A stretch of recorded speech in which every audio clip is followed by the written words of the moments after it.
21 anos de idade eu me caso com um rapaz que era um pequeno empresário da cidade, que tem uma história muito linda também.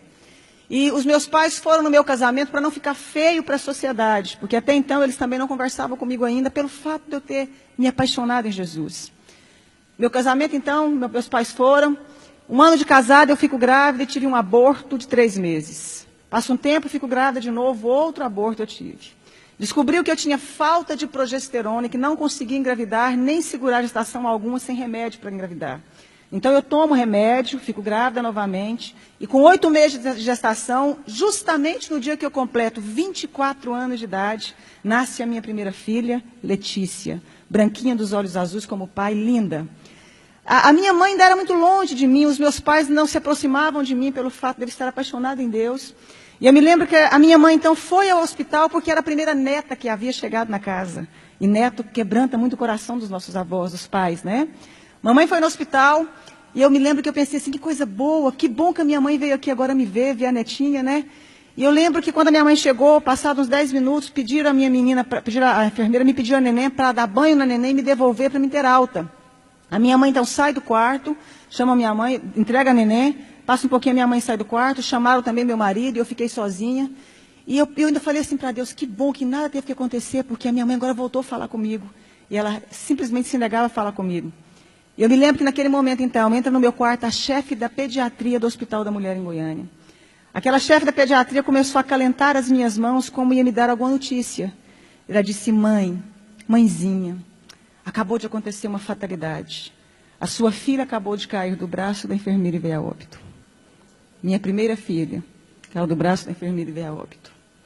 É muito fácil você levar um bebê para casa, mas você levar um caixão é muito difícil, minha querida. Mas eu queria fazer um parêntese aqui e dizer o seguinte, lembra que a minha mãe me falava que eu ia perder um filho como ela havia me perdido para Deus? E eu fazia uma oração que Deus fizesse o que fosse preciso para encontrar o coração da minha família e se revelar a eles. A minha mãe não falava comigo, isso me doía muito. Quando então eu recebo a notícia, a minha mãe já havia recebido a notícia na porta do hospital. A minha mãe sobe as escadarias do hospital, entra no quarto e começa a gritar, filha, me perdoa. Filha, eu queria que você tivesse perdido um filho para as drogas, para o mundo lá fora, mas não nessa fatalidade. A minha mãe começa a abraçar as minhas pernas, beijar as minhas pernas. Mas foi a primeira vez que eu vi a minha mãe dizer que me amava. Foi a primeira vez que ela me deu colo. Foi a primeira vez que a minha mãe teve tempo de dizer que eu era especial e importante para ela. Foi a primeira vez que ela pôde ouvir porque eu havia escolhido caminhar com Jesus. E houve então ali um momento de restauração, de perdão entre eu e minha mãe. Os meus pais voltaram a falar comigo. Eu mandei fazer um exame do corpo da minha filha porque eu já tinha tido alguns abortos. 30 dias depois chegou o laudo do exame. Eu descobri que a minha filha havia nascido sem cálcio e sem glicose. A Letícia jamais iria andar e teria convulsões simultâneas. E a minha médica fala para mim, adota um filho porque você não pode mais ser mãe. Mesmo com os remédios, sua filha veio com problema. E eu disse que eu acreditava num Deus capaz de mudar a nossa vida, a nossa história, a nossa sorte. 1 ano depois eu dei à luz a uma criança linda, perfeita e sadia chamada Angélica. Faz 11 anos mês que vem.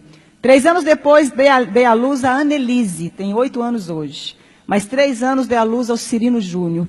Todos perfeitos e sadios. Se eu acabasse aqui a minha história, você já poderia dizer que esse Deus é maravilhoso. Eu fui impedida de fazer faculdade porque eu apaixonei em Jesus. Eu lembro que eu escutava uma frase muito comum, que eu ia casar com um pé rapado e com um Zé Ninguém. Com um homem sem futuro, porque não existiam pessoas prósperas no meio que eu convivia. Me casei com meu esposo, ele era um pequeno empresário de fato. Veio o Plano Real naquela época, os meus pais perderam tudo. A minha irmã, que doutorou na Itália, foi trabalhar, não deu conta de exercer a profissão dela. Os meus irmãos todos ficaram desestruturados junto com os meus pais. E Deus levanta o meu marido com grande prosperidade. Deus começou a honrar um rapaz que até hoje tem a 4ª série colegial. E é considerado o maior empresário no ramo de carro no estado de Goiás. Deus começou a honrar o meu esposo de uma forma sobrenatural. Eu que não tive como me formar, fazer o meu curso superior. Comecei, então, a pedir a Deus que me ensinasse a mexer com o nosso ramo de atividade. Então, comecei a trabalhar com carro com meu marido. Hoje nós temos um grupo de 4 empresas de carro. Temos uma fábrica que eu desenho, sonho com os modelos das roupas, acordo e desenho, fabrico, tem uma grife com meu nome. Né? E como se não bastasse, comecei a fazer programa de televisão falando de Deus. Falando de como sai de crise. Falando de como superamos os momentos difíceis da vida. E aí, autodidata ainda, Deus achou que não estava bom, me fez virar escritora. Tenho 35 livros escritos, 7 deles editados, né? E sou presidente também de uma ONG chamada Mulheres que Fazem a Diferença. Eu pude entender algo na minha vida, que quando a gente acha que a gente não é ninguém, e que não tem como mais resolver a nossa história, existe um Deus capaz de fazer um milagre na sua vida. Existe um Deus capaz de mudar toda a sua história. Para terminar, os meus pais, quando perderam tudo, vieram trabalhar para nós. Meu pai trabalhou como meu motorista há muito tempo. Agora eu dei um caminhão para ele trabalhar na cidade do interior, cuidando de frete. A minha mãe é a chefe da minha fábrica. Os meus irmãos um tempo trabalharam conosco. Todos eles vieram trabalhar conosco.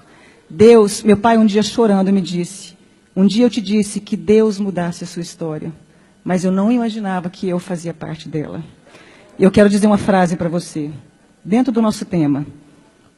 A pessoa que é covarde, ela não tenta fazer nada na vida. O fracassado, ele não termina.